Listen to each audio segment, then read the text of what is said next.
Hey, everybody, welcome back to another episode of Leadership in Tough Places. My name is Joey. I'm the lead pastor of the Block Church in Philadelphia.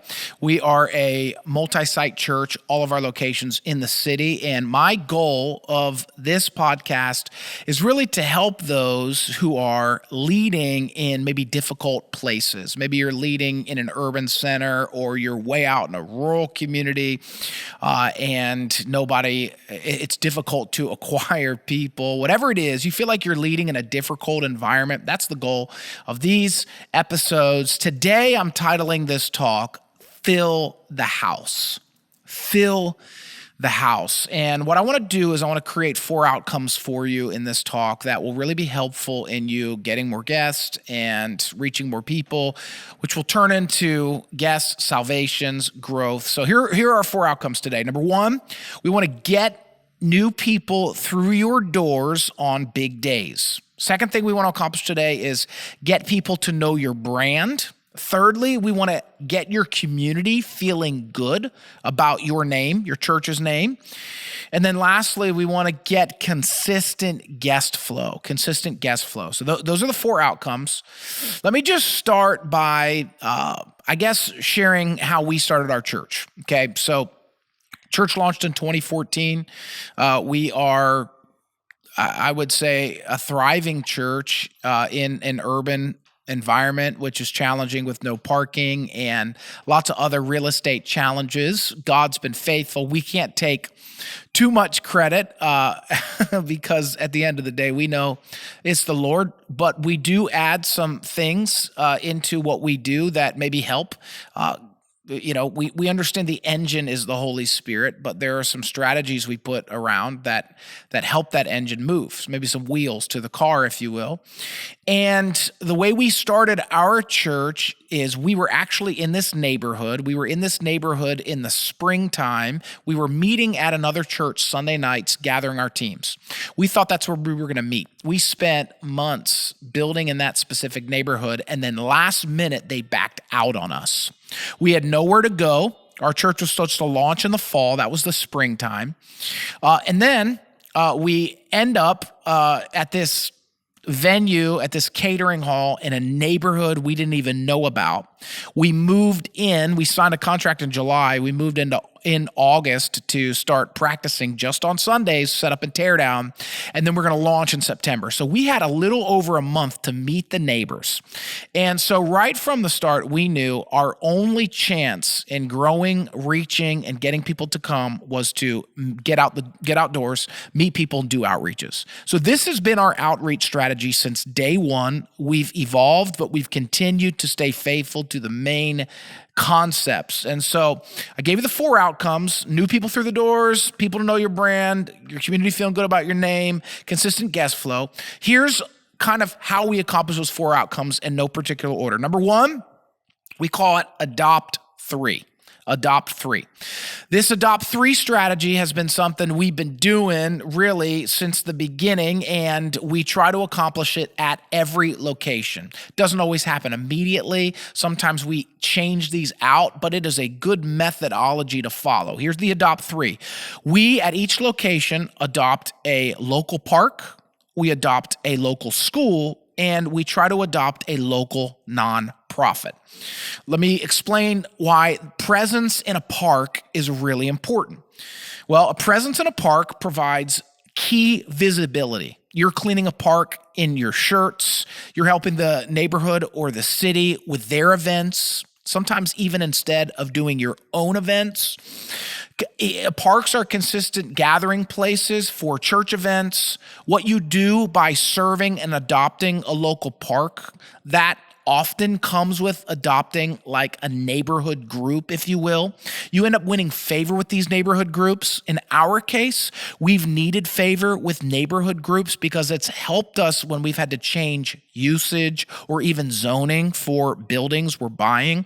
And so adopting a park comes with visibility, but it comes with relationships. And then obviously your people have something great to do by cleaning up and serving in a consistent neighborhood park. Presence at a school. This is really key. So this is number 2 of the Adopt 3. We clean schools. We partner with schools. We understand that schools are a feeder for young people. And if we can start reaching young people, we can get to parents and we can help stop some of the statistical damage that is taking place with our young people, particularly in a city like Philadelphia. And so we adopt schools. The easiest and most practical way we do this is we try to make a contact with the principal. We ask what the needs are, and then we begin to meet those needs slowly and surely. If it's cleaning, if it's painting, sometimes after trust and after times and after seasons, it turns into mentoring, which that is really the touchdown. I mean, that is the end zone when we're able to move even from cleaning and from serving to getting in front of students and mentoring and saying, hey, we'll teach students photography, or we'll provide a space for students to process. Even if we're not implementing Jesus into it, we're able to implement some good life skills, some positive encouragement. And of course, these people always want to know who we are and where we're from. Through our secondary nonprofit we have, which is another episode, we've built playgrounds in schools. So very serious about adopting schools. Here's a third one: adopt a nonprofit. When you adopt a nonprofit, basically it allows your church to express areas that they're passionate about. So for instance, we've adopted nonprofits that were eradicating sex trafficking. Well, that's a great area for people in your church to get involved in, and then we just go help in any way we can at those nonprofits. The Adopt 3 creates incredible visibility. It allows you to have automatic outreaches where you don't have to think about it, and it lets you have partners all over the city. Here's number 2, guerrilla marketing. Guerrilla marketing. Okay, guerrilla marketing is creative or unconventional ways of getting your brand out to the public. So our brand in our city is everywhere. I mean, I wish it was more places, but as many places we could possibly think, we're putting our brand. Coffee shops, we're leaving an invite card at a coffee shop. We've got pens places. You know, we show up and serve at neighborhood events. You know, if a neighborhood has a second Saturday or a festival, we might pay to be at a festival. If the colleges have a fest where they can meet churches from the area, we're there with a table. Anywhere we can be, we might create a banner and put that at a baseball stadium, at a local high school or a football stadium. Wherever we can be, where people can see our name, see a QR code, or our website that just connects them to us. Obviously, you've got online ads and other things, but there's just nothing better than when people see your brand, your name, and your logo, and it's almost on accident, and they just keep seeing it over and over again. Man, this is my sign. God is telling me something. And it's true. We pray over invite cards that they land in the right hands and they're people of peace, and that they end up at our church. You just never know what a seed of leaving an invite card could be at a local Starbucks. Okay, guerrilla marketing. Number 3, we create extra Easters. All right, so obviously we know that Easter and Christmas are typically big days. But what if we created extra Easters throughout the year? So for instance, our anniversary every year, it's an extra Easter. We invest some money into it. We make it a big invite day. We might do t-shirts. We might do a gift. We do a recap video. Whatever it is, it doesn't have to be complicated, but it's a rallying point for people to invite. We always say it's always a great day to invite somebody to church, but sometimes we put a little extra emphasis on inviting, incentive, and salvation. And so things like anniversaries, we do something we call Sit With Me Sunday. So we kind of try to stack some of these days together. We might do a baptism Sunday, right, which typically brings a lot of guests because people are getting baptized, bring family and friends. And then maybe the next week we'll do Sit With Me Sunday, where we'll have 2 massive weeks in a row where Sit With Me, we create our own invite cards for that day. There might be a special gift. And again, just another day in the middle of the year to give our people extra incentive to bring somebody. We're real clear with our people that, hey, Every week we do a salvation call, but we'll be extra illustrative on a day like this around the gospel and salvation, right? Obviously, there's other days like this, from baptisms, group launches, maybe like a baptism or a group launch would be like a sub Easter day, maybe not the same impact as an anniversary or a Sit With Me Sunday, but there's still days to stir up additional attendance where you might grab guests and turn those guests into attenders.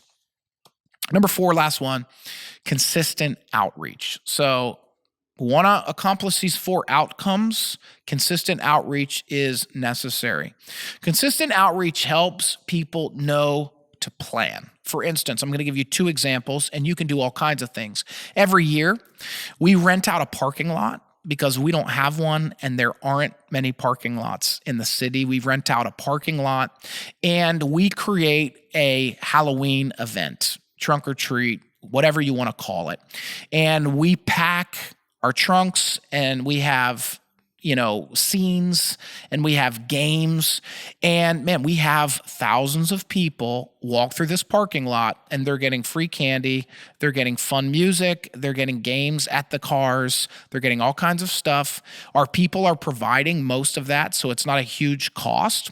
And every single person is getting an invite card. And when they show up, we also register them on our laptops or on our iPads. And so now they're added to my email list, which my email list is thousands and thousands and thousands of people. And that email goes out every single Friday. So we do Halloween every year. It helps our people plan financially, and it helps us plan. We know we got to go get a parking lot somewhere. And then something we do consistently is we do Surf Saturday, 4th Saturdays of every month. And what we're doing in these Surf Saturdays is we're serving at our park, serving at our schools, or other places and other areas of need. And that tends to come up. There could be a nonprofit needing something. We always have those things that we can serve in, but there's other areas of need that come up. We'll do gas giveaways on Surf Saturdays. Well, we will stand and do $10 of gas, hand invite cards, and you would be amazed at some of the stories of people who receive $10 of gas or $5 of gas and end up at your church on the next day getting saved. We actually have a great story of that, where somebody was at an outreach, they pulled up to a gas station, we end up paying for their gas, they're blown away, they're crying, they're asking for prayer, they're at church the next day, and now they are a key contributor and a key volunteer. You'd be amazed at what consistent outreach can do. Obviously, you can put all kinds of events together from other things, but those are just 2 examples of how we consistently engage our community. So let's review our outcomes. Our outcomes, we want to get people through our doors for big days. We want to get people to know our brand. We want to get our community feeling good about our name. We want to get consistent guest flow. In no particular order, the way we do that is we adopt 3. Presence at a park, presence at a school, adopt a nonprofit. Guerrilla marketing, any way we possibly can. We create extra Easters, and then we have consistent outreach. If you do those things and you build a culture around those things, you're going to see consistent guest flow. You're going to see a lot of people coming into your doors, giving their life to Jesus, and your church is going to grow. I hope that helps for all those who are leading in tough places.